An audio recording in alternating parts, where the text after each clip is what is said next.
All right, so let's say you're a pastor, or maybe you're leading a Bible study, and you're tackling Ephesians 4:11 to 12.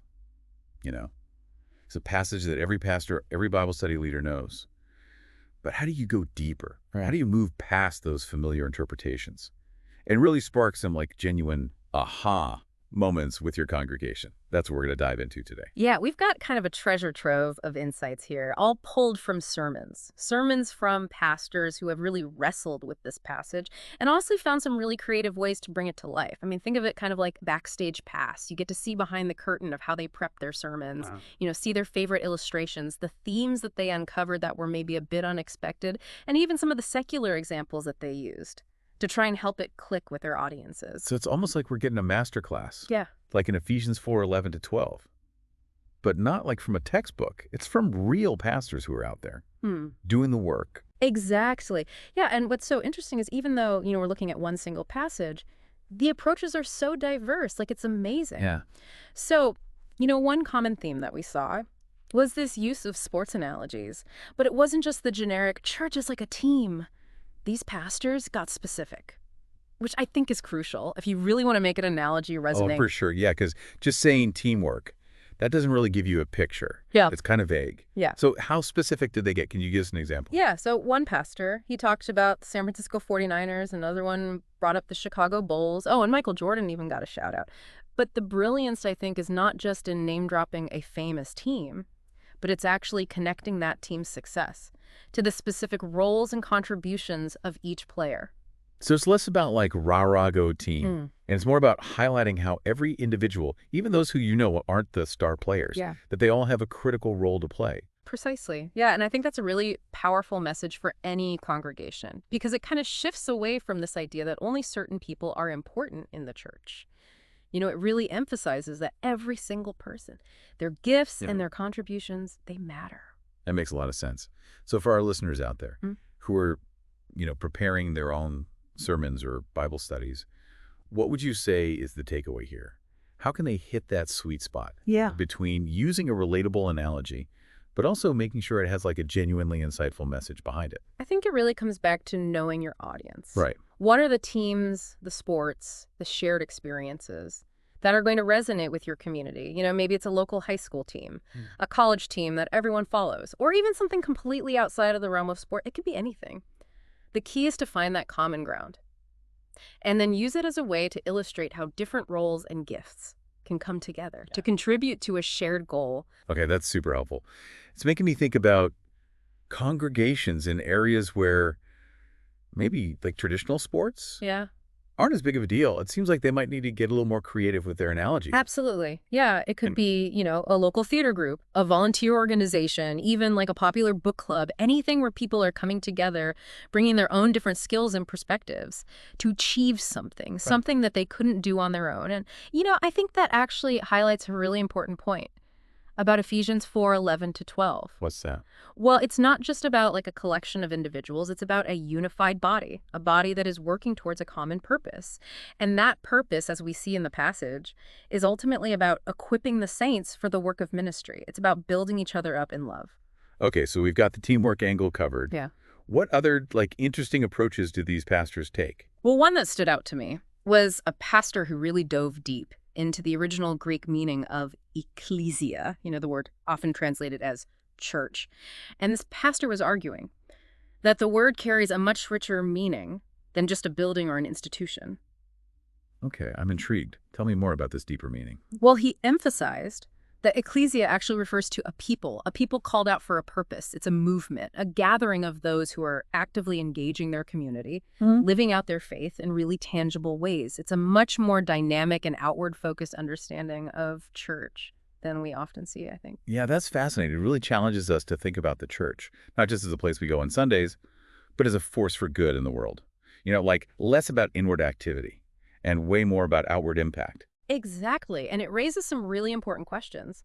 For pastors and church leaders. Like, are we focusing too much on maintaining the institution Yeah. rather than, mobilizing our congregations for mission? Are we equipping people to live out their faith in their everyday lives? Or are we simply providing them with, a weekly dose of religious instruction? Those are questions that I think every church leader should be wrestling with. And that's what's so powerful about this deeper understanding of Ecclesia. It kind of pushes us beyond our comfort zones. It calls us to be more than just a Sunday morning gathering. Yeah, it's like the difference between a stagnant pond and a flowing river. Yeah. One is just kind of there, while the other is like a source of life and energy. It's constantly moving and impacting its surroundings. I love that analogy, and it ties in so well with another theme that we saw emerging from a lot of these sermons. It's this idea that every believer is called to be an active participant, not just a passive observer. Oh yeah, for sure. We saw several pastors really driving this point home with some super creative illustrations. I'm thinking of one in particular, the pastor who used the example of watching someone else play a video game. Oh yeah, that was brilliant. He talked about how engrossed people can get just watching someone else play, but they're not actually doing anything themselves. They're just spectators. And the point was, being a part of the Ecclesia, it's about way more than just showing up and watching the show. You're called to be an active player. You're called to use your gifts and your talents to actually contribute to the mission. Exactly. And that's where the rubber meets the road. Because it's one thing to talk about being active participants, but it's another thing to actually equip people to do that. So true. It's really easy to fall into that trap of thinking that ministry is only for pastors, or Yeah. people with certain specific roles. But Ephesians 4:11-12 makes it clear every believer is equipped for ministry. Every believer has the ability to build each other up. Yeah, and that brings us to another fascinating theme, this idea of gospel reproduction. Oh yeah, the ripple effect. This is about moving beyond the idea that it's the pastor's job Yeah. to do all the teaching and all the evangelizing, and instead it's about empowering every believer to be a disciple maker. Exactly. It's like that passage in 2 Timothy where Paul tells Timothy to entrust the things that he's learned to faithful men who will then be able to teach others. It creates this chain reaction and multiplies the impact of the gospel exponentially. One of the pastors that we looked at, he used a really powerful image to illustrate this. He talked about how a single spark can ignite an entire bonfire. It just takes one person to share their faith, and then that person shares it with someone else, and on and on and on. It's so powerful. And it's such a needed message, I think, for the church today, because it combats this feeling of overwhelm that a lot of people feel when they think about evangelism or discipleship. It breaks it down into something so simple, something so doable. You don't have to be a superstar preacher. You just have to be willing to share your faith with the people around you. And it goes back to that point we made earlier about knowing your audience. Because if you're going to equip people for gospel reproduction, you got to understand their context, their fears, their hesitations. Right. You have to meet them where they are and give them the tools and the resources to feel confident in sharing their faith. It's not about force-feeding them a script. It's about helping them discover their own unique voice, their own unique approach. And it's about creating that culture in your church where people feel safe and supported in taking those steps. Because let's be honest, sharing your faith can be intimidating. Absolutely. It requires a lot of vulnerability and courage. But when we see it as part of our calling as believers, as part of what it means to be the Ecclesia, it becomes less about us and way more about just being obedient to God's mission. So we've talked about the importance of active participation, the power of gospel reproduction, and how those connect to a deeper understanding of Ecclesia.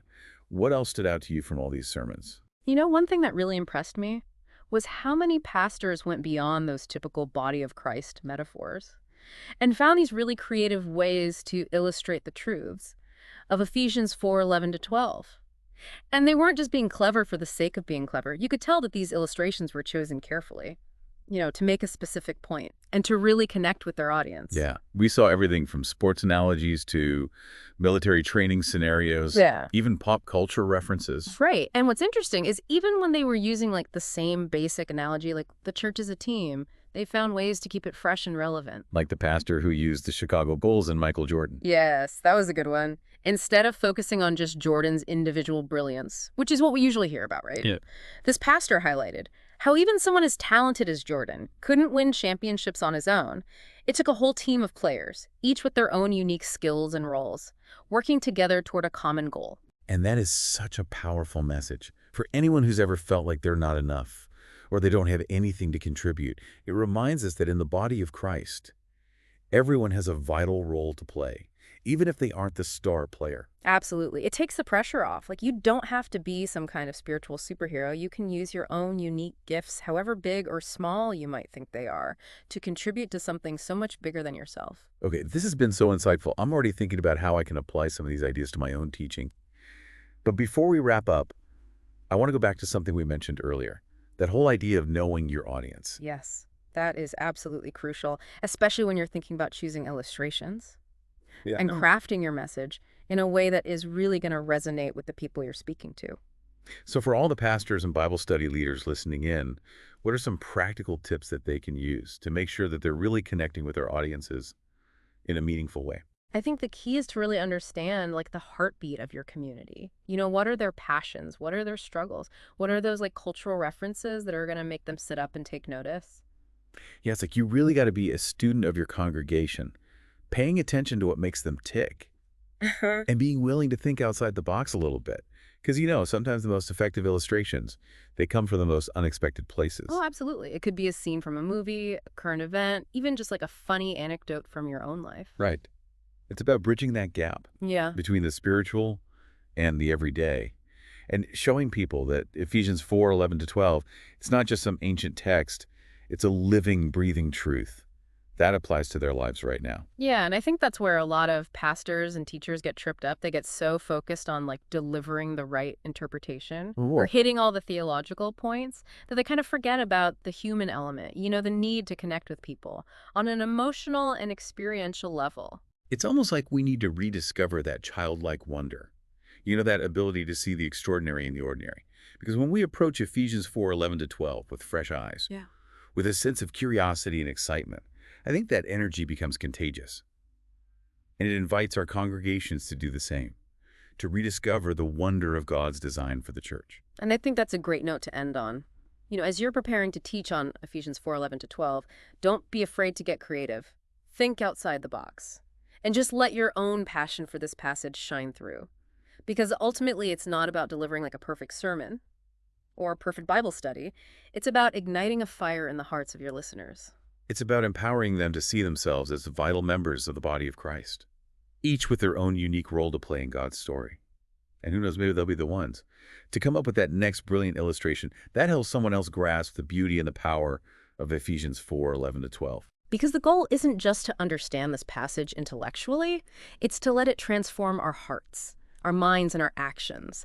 It's about becoming the ecclesia that God has called us to be, a unified body equipped and empowered to bring his love and truth to a world that desperately needs it. So to all the pastors and Bible study leaders out there, go forth and preach the word, but don't just preach it, embody it. Let Ephesians 4:11-12 be more than just a passage you teach. Let it be a way of life.